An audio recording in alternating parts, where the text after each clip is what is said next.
All right, it's going to be a review for Walk Among the Tombstones, which is based on a novel by Lawrence Block, which I have not read. But I've always liked this movie. I remember seeing it in the theater back in 2014. And yeah, I've always really liked the movie. I think it's incredibly well shot. Something about the cinematography. It's like all in widescreen, just absolutely beautiful. Um, the guy who shot this, let's see, he shot some Coppola movies. Let me find his name. Mahai Malamari Jr. I'm probably totally mispronouncing that, but he shot Jojo Rabbit.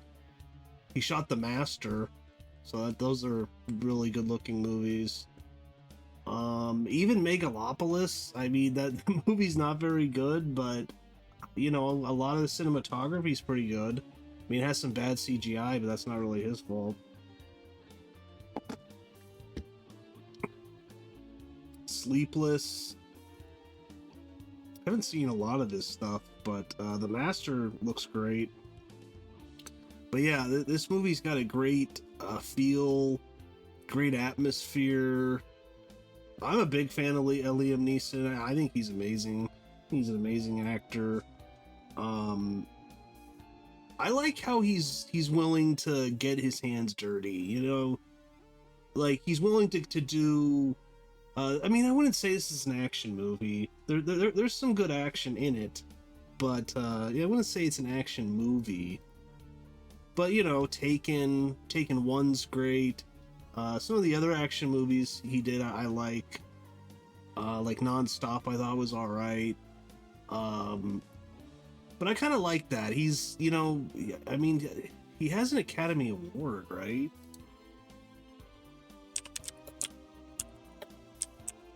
But he's people know he's a very good actor, but he's willing. Okay, he was nominated for Schindler's List. He's amazing in Schindler's List. But he's willing to get his hands dirty. He's willing to do action movies, and yeah, sure, he's getting paid tons of money, of course. But I don't know. He doesn't seem like a snob or anything. So I don't know. I've always liked Liam Neeson. I mean, even all the the Phantom Menace has its problems, and I know some people like Red Letter Media criticize his performance, that it's deadpan, and but I think in the Phantom Menace he gives the movie what it needs, which is like a foundation with a very good actor playing a Jedi Master. And I never had any complaints with his performance in the Phantom Menace. I always thought every scene he's in, he's the most interesting thing in the scene, and yeah, I can't say enough good things about Liam Neeson. But yeah, this is directed by Scott Frank, and I haven't seen a lot of his other work. I watched some of the Queen's Gambit.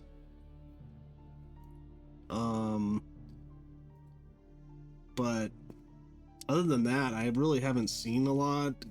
He did a movie called Godless, or a TV miniseries. Shameless, never watched that. The Lookout. So,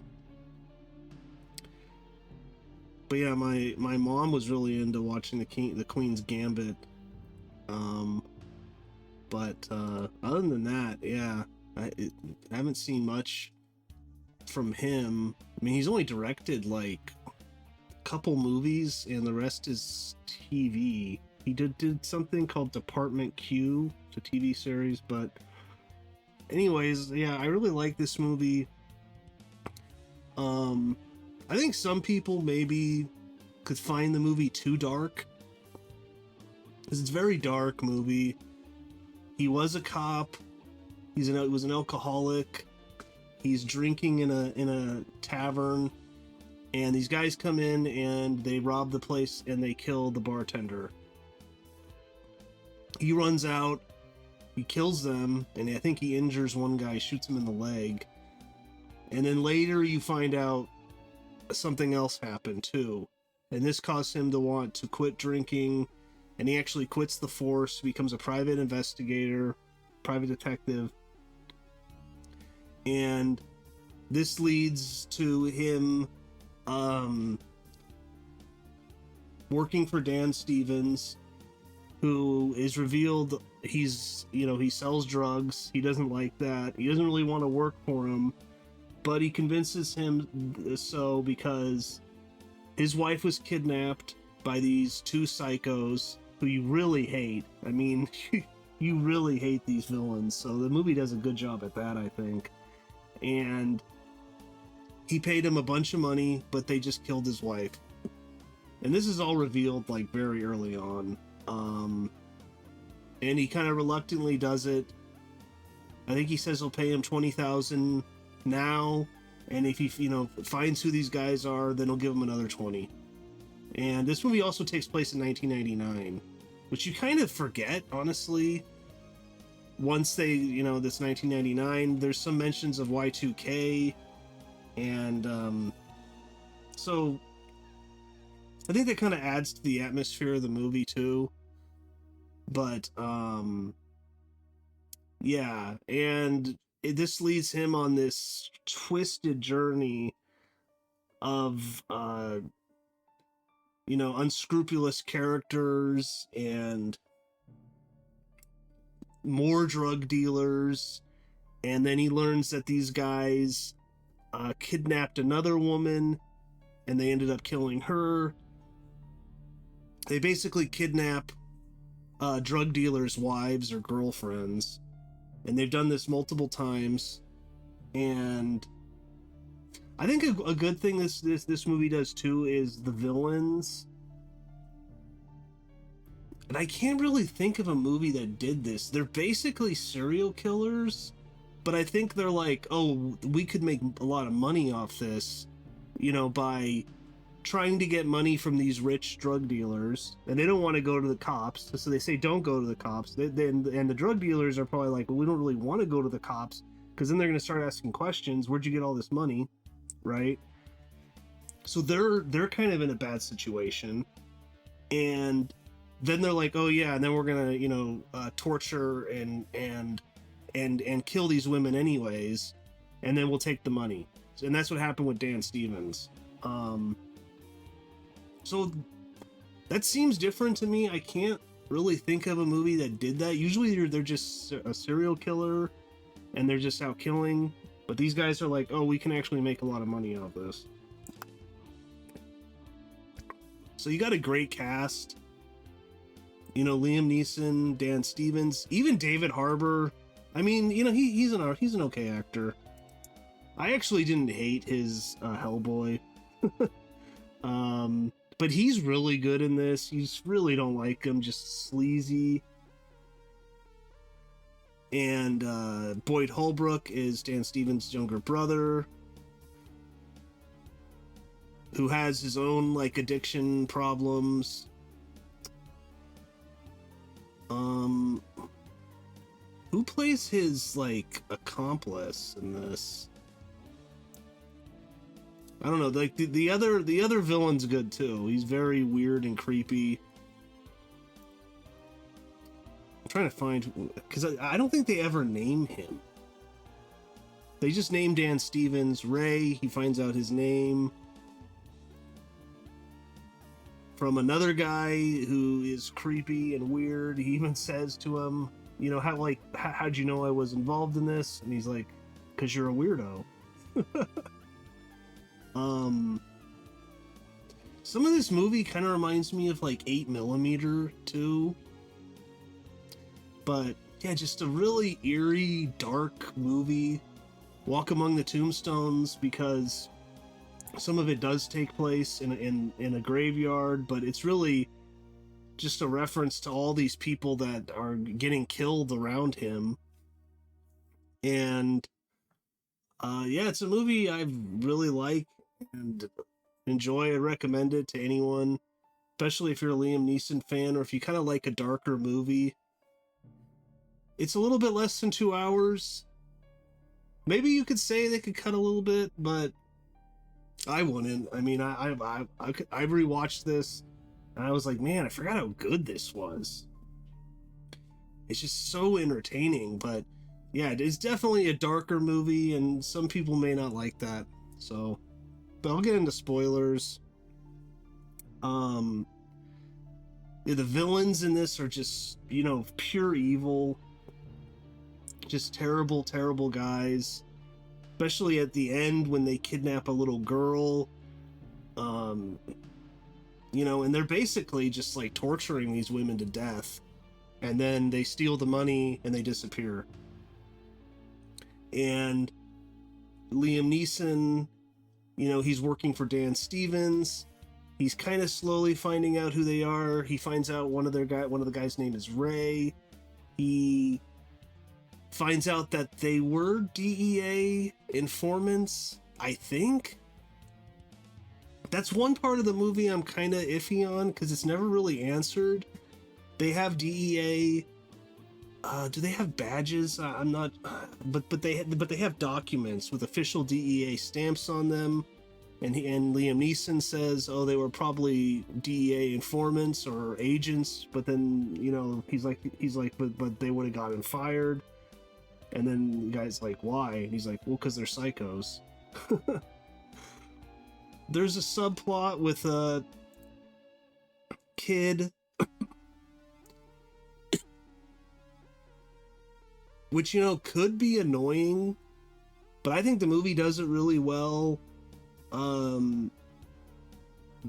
kid's not in it that much. He just kind of pops in here and there.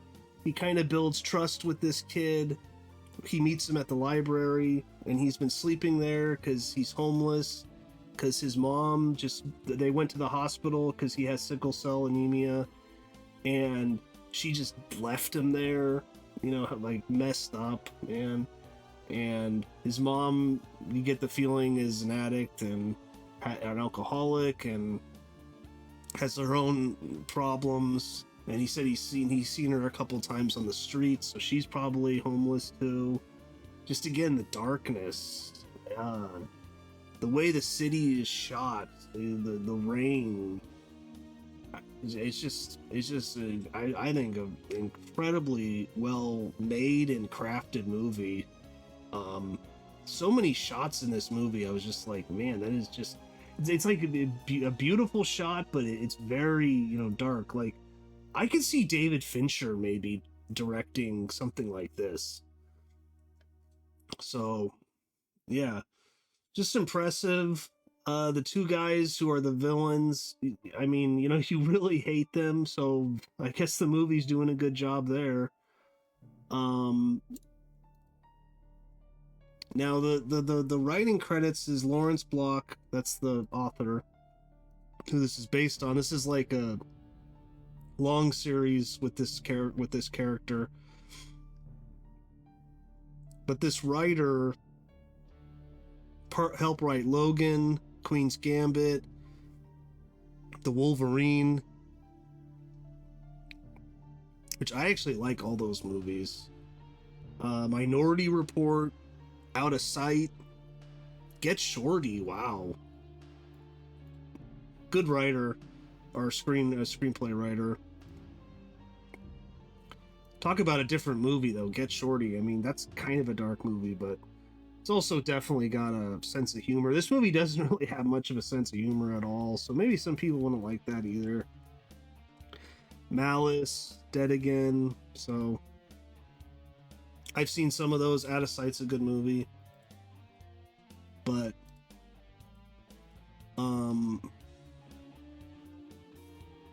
so yeah, and the kid, he kind of befriends the homeless kid. TJ, a character while existing and being important in the novels, is introduced in the book previous to the one adapted to the movie.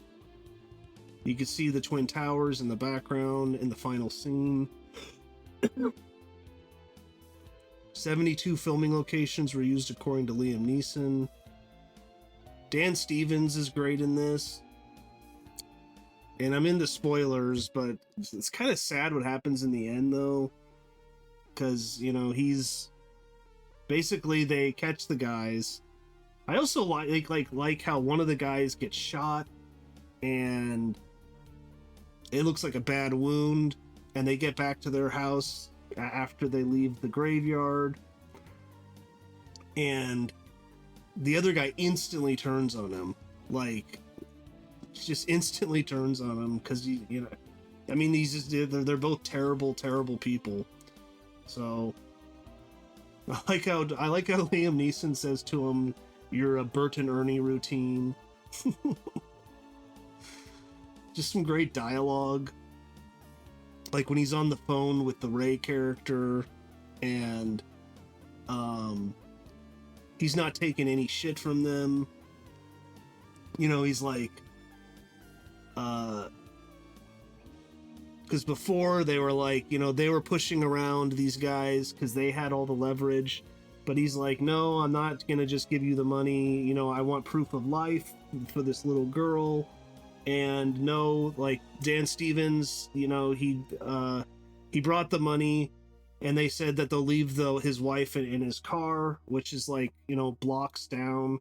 So she's not in the car. Then they call again, and they're like, okay, she's at your house. She's not at the house, and they basically chop her up, and very sad. But Liam Neeson's like totally in control. He knows exactly what to do. And it's just great to watch. It's apparently it's the second appearance of the character Matt Scudder. That's Neeson. The first time it was played by Jeff Bridges in 8 Million Ways to Die. Never even heard of it, but I watched the trailer for it. Looks kind of cheesy, but I don't know. Maybe I'll go back and watch it because I like this movie so much. But 1986, Jeff Bridges. Never even heard of it, but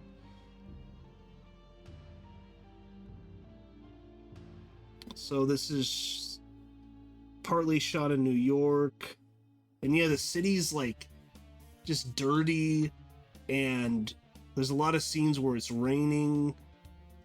A little bit like Seven. Definitely some Fincher vibes I'm getting in this movie. Although it is the second time a Lawrence Block novel about Matthew Scudder is turned into a movie, this is the first one set in New York. It is often considered the city is a character itself in every book written by Block. Yeah, I'd like to read some of those books. Liam Neeson and Boyd Holbrook would share the same screen in Run All Night. I remember liking that.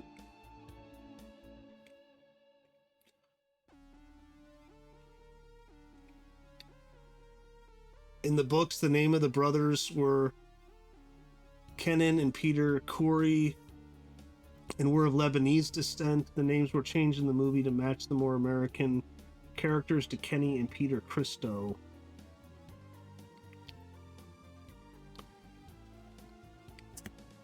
And that was another thing I was kind of iffy on. I mean, I'll rewatch it, but Dan Stevens' brother, he gets caught by the DEA, and then he reveals to Liam Neeson that he was actually in love with Dan Stevens' wife also. But he gets caught by the DEA, and I think what he was saying is that he told them that his brother is a drug dealer, and then this got that connected to the two villains, and that's how they found out that Dan Stevens is a drug dealer and he has a bunch of money and he has a wife, so they're like, well, we'll kidnap the wife, so he blames himself for that. I think that's what it was saying. So the name of all three murdered women are allusions to the figure of Jesus Christ. Gottskind, Marie Gottskind, played by Marie Heller, meaning child of God, as pointed out by TJ. Astro Anderson, played by Laura Bryn, meaning son of man. And Christo, played by Razine Jamel, from which the title Christ derives. Okay. So, thanks to Liam Neeson's popularity with past action hits, the film was already in profit before release, thanks to robust sales in the film market. Its budget 23 to 28 million, box office 62.1. So, produced by Danny DeVito. So there you go. But I'd highly recommend the movie. I know I said spoilers, but even if it's spoilers, it's still very entertaining to watch. Beautifully shot in widescreen. And I just really have little to no negatives, except for some of the things in the plot that I'm like, wait, okay, I think that's what that's what he was saying. I didn't really want to rewind it. You know, you're kind of in the movie, but yeah. So, but that's about it, though. Definitely recommend it. Check it out. A Walk Among the Tombstones. So, but I'll see you next time.